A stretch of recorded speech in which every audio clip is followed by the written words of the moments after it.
Let me guess, you made a study timetable that was perfect, and then 3 days later, it all fell apart.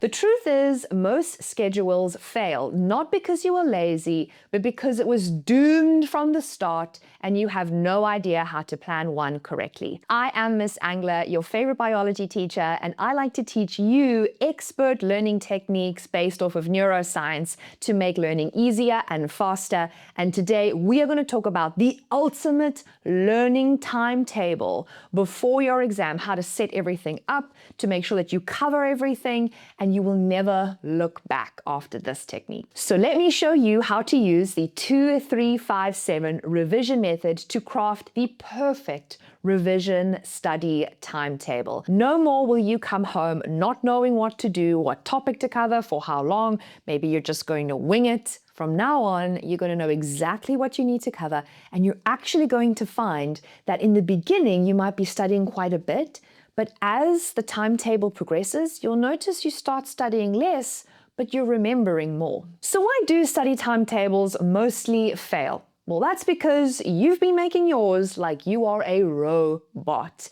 You forget that you get things like cognitive fatigue, and also you just have like life interrupting your studying schedule, like sport or family events. We are going to construct one today that's going to avoid those problems. Now, the following are some of the most common mistakes made when we do a timetable. The first one is over-scheduling. You need to be realistic, and what that means is you cannot schedule 8 to 10 hours of studying if you only get home at 6 o'clock at night after sport. You have to realize that you need to spread your studying out a little bit more, and that means you need to start sooner. Even if you don't have your exam timetable right now, you could still create a revision plan that you could be covering the topics, not knowing when the exam is exactly, but you would still be able to cover everything that you need so that you don't overschedule yourself. The second most common mistake is underestimating task time. Many of us don't realize how much time writing an essay actually takes, and now we're going to try and squeeze it in between our revision time and our study time. Guys, we need to be realistic here, okay? You are not going to be able to squeeze in 6 hours of studying plus an essay writing plus maths revision or the task that your teacher's given you. You need to be realistic here, and you need to adequately allocate time for the tasks you need to complete and be a little more generous with that time. Meaning, if you think it's going to take you 2 hours to write the whole essay that you need to produce for the next day in class, then maybe give yourself an extra half an hour buffer time. And whatever time that you do have left, you can then actively allocate to your revision timetable, which brings me to number 3, ignoring brain rhythms. Now, there's something called a ultradian cycle, which is a 90-minute window of intense memory work and brain ability that you want to access. And this has been studied extensively in Stanford and MIT of how your brain is able to hyper-focus on tasks in this 90-minute window. The important part, though, is to take breaks, because if your brain is in a cycle, it needs to maintain that cycle. You need to give it the opportunity to work really hard for those 90 minutes, and then you need to reward it with some rest. And jumping back to that hippocampus section that we talked about earlier in a previous video, you need to be able to retrieve that information. And to do that, you need to give your brain a break so it can upload information into the hippocampus. With these brain rhythm techniques, you also need to be able to be flexible and build in buffer times, which we've just spoken about now. So even though you allocate 90 minutes to a task, be generous with yourself and be honest with yourself, and perhaps you need to build in a further 15 to 20 minutes, knowing that that might be because you need to read a little bit longer. Maybe the reading is going to take a bit more when you're doing an essay, or perhaps you are revising something. So just remember, we need a buffer zone. Now, to make your own study timetable, all you're going to need to do is get yourself a calendar. You can use a digital calendar on your phone, your tablet, Or if you want to actually make a paper one, get a piece of paper. You can hand draw the calendar yourself. You don't need to worry about buying or making anything too expensive. And also keep in mind that the paper one is also nice to display in multiple places in the house sometimes, especially if you need a little bit of help from your parents to stay on track. It's also like a nice visual cue also to come home and see it every day. But I have a month calendar in front of me here. And the first thing that we are going to do is we are going to write in the dates of our exams. So I'm going to start with one exam right now, and we're going to add in mathematics. So let's say this is maths, paper 1. We're going to write it on the 21st, on a Thursday. Now, the day before every single exam you will ever write, you should be doing a past paper. So what I'm going to do is the day before, I'm going to write here math, and then I'm going to write past paper. And you should be doing a lot of past paper questions the night before. It really gets the brain in the right flow of things. It's kind of like doing a final run before you run a marathon. It just gets the body in a good space, gets the brain in a good space. Now we're going to use the 2, 3, 5, 7 revision method, and we're going to count backwards. So I'm going to count 2 days before the past paper day. So that means that we are going to jump from 19, 18. So that's 2 days before because it's 1, 2. And on that day, we are going to put in a maths revision day. Math revise. Now, whatever that looks like, right? It could be practicing equations. It could be practicing identifying angles and giving their proofs, whatever the case may be. Then we are going to go on to the 3, because remember, this is a 2, 3, 5, 7 revision method. So now we're going to count 3 days backwards from this point. So that's 1, 2, 3. So now on the 15th, we are going to put another revision day.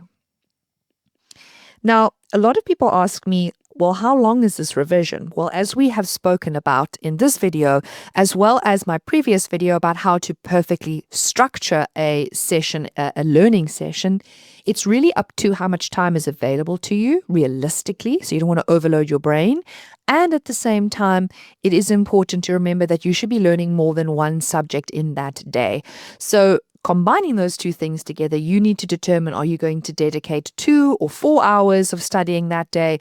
And then how many of those hours are actually going to maths, right?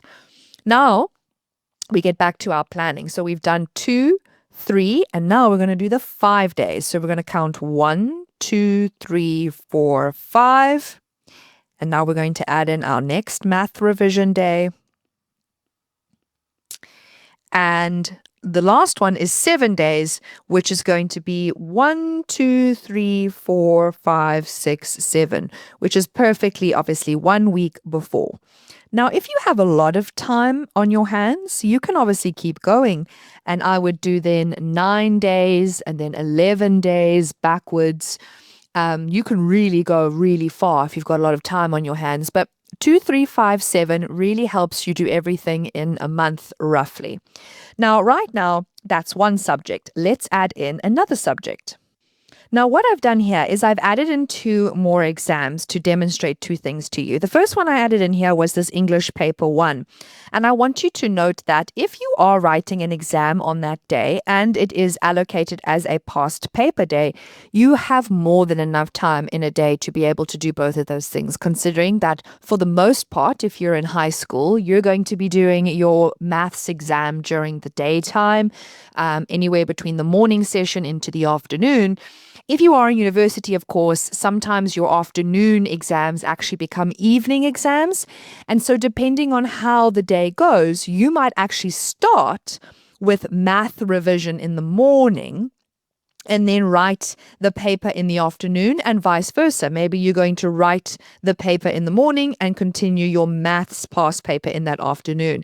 It's important to remember, be flexible, because why doesn't your study calendar not work? It doesn't work because you're not flexible enough and you're not willing to make space for the fact that life is not perfect.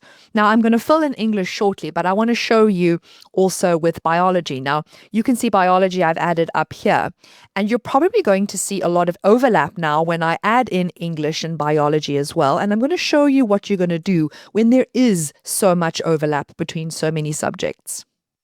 Now what I've gone and done is I have added in the 2-3-5 revision method for biology and English, and I've also color coordinated them so that I can keep track of what I'm doing on each day so that they don't all look the same. I've made all the past papers blue, whereas I've made all the revision days that match a certain subject a certain color. Now, I want to point out a couple of things that you probably want to know yourself. What happens if you get a day like this, where maths and revision for biology are on the same day, or maybe this one up here, English and biology? Well, remember, you have a whole day to interleave, which means to swap between these two subjects. And it's actually very beneficial in terms of your neurological pathways and increasing your stamina in your thinking and learning to actually have more than one subject per day. Another very common question I get is, well, what happens if I write 2 exams on the same day? That means that you'll be basically studying the same for them the whole way through, which is very true. Like, for example, let's say we wrote 2 maths papers in one day here on this Thursday. Let's pretend that we had another maths paper here. It was maths paper 2, right? Now, that would mean then that we would study exactly the same in terms of the routine that we did for 1 that we would do for 2, correct? So everywhere we see the maths revision here in green is exactly the same that we should be seeing for paper 2. But now a lot of us think, well, if I'm practicing the same subject, or should I say I'm doing 2 exams in the same day, how am I supposed to fit everything in? And it's quite an unusual question, because if I think about it and I think about how much time there is in a day, there is always going to be enough time, if you've planned adequately, to do 2 or more subjects in one day, especially if you're preparing for such an intense day here like the 21st, where you're going to be writing 2 maths exams. So the preparation part is really important.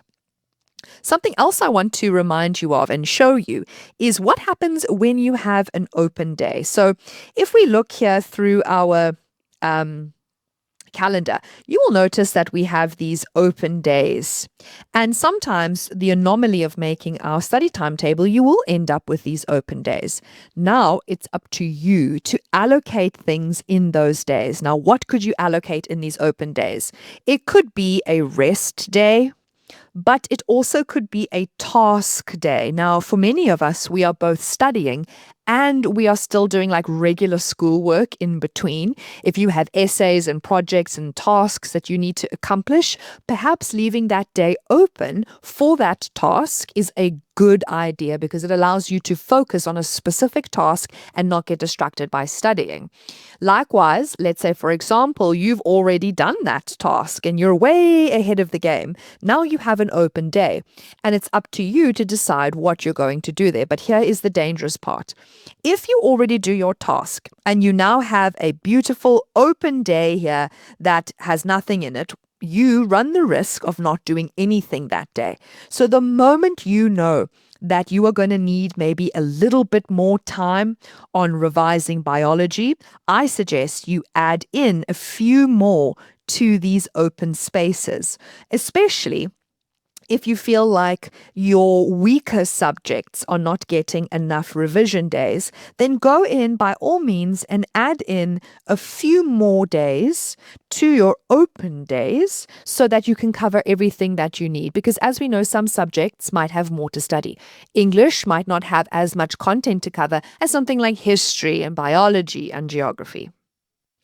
The last thing that I want to say about this kind of method to set out your exam study guide and your exam study timetable is that if you don't know when exams are going to start, like let's say you don't have these due dates yet, you can still do this method. All you need to know roughly is when you want to start studying, actually. And so what that means is that if you have this upcoming month, let's say the next month is August, and you want to get this going, then take the month of August and just start a revision timetable. It doesn't even have to be this intense. You can pick your top 3 most challenging subjects and you can just hyper focus on those for the next month before you get your exam timetable and before you know what you need to prepare for. Now we've seen how to set up your own 2357 revision timetable. Go out and make your own for your upcoming exams or tests. And I would love to see how it has worked for you. It has definitely made a huge impact in many of my pupils' study regimes. It's kept them on track. They now know what they're doing every single day. And for many of you, I know that you have so many questions of, well, how do I balance so many subjects in one day? I can definitely cover that in another video. So if you'd like that, please comment it down below. And I will see you all again soon. Bye.